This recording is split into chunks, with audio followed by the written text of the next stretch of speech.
everybody, welcome back to Heavy Metal Models and our very first viewer request. Adam Escatel said, did anyone ever make a 1/18 scale 1969 Dodge Dart with a 318 under the hood?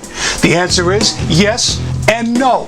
Highway 61 did a great series of 1/18 1968 and 1969 Dodge Darts, but to my knowledge, none of them ever had a 318 under the hood. In fact, all of the cars had either a 340 or bigger. Remember, Highway 61 loved muscle cars, and they did such a great job with them. In fact, the car I've picked tonight, well, it's kind of a double whammy. It's a 1968, but it's got a 440 under the hood. It's the badass black Mr. Norm's Grand Spalding Dodge GSS that I first reviewed in 2004, 10 years ago. Still holds up beautifully. Check this out.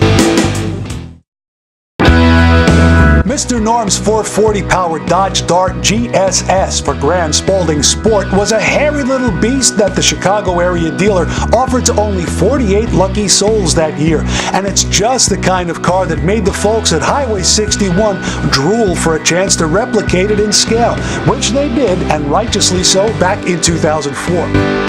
Like all of the Highway 61 Darts, this little A-body has it all.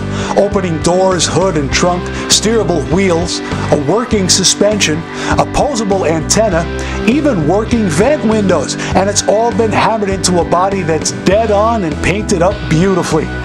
Even after all these years, the clear-coated black paint, the red bumblebee stripe, the applied foil chrome trim, and the crinkle-textured roof still look brand new.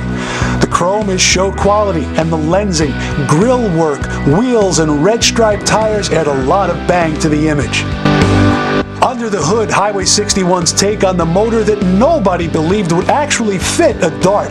The 375-horse Super Commando 440 is awesomely put together, painted and wired up with hard lines, vinyl ignition leads, and even a set of battery cables.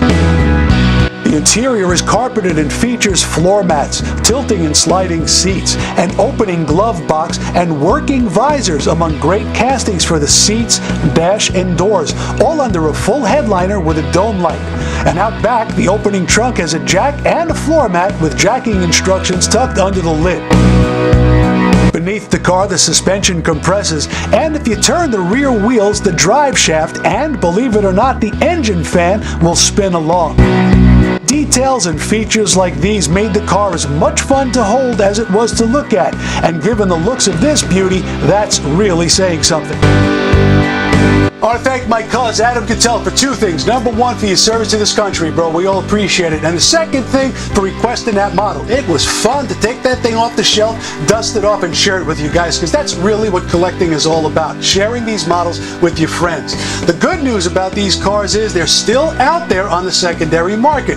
Browse the online auction sites. Check out a couple of diecast collecting forums. Maybe even poke around at some real car shows with a vendors section. You never know what you're going to find. Chances are you're not going to pay as much as you might think for these cars, and you're going to come home with a real gem. They're all really beautifully done. Now, if there's a model you want to see on Heavy Metal Models, contact me through the Facebook page. I'll do everything I can to get the car on here. I do appreciate you stopping down to the show. We always welcome your comments, and we welcome you back when we see you next time. Take care.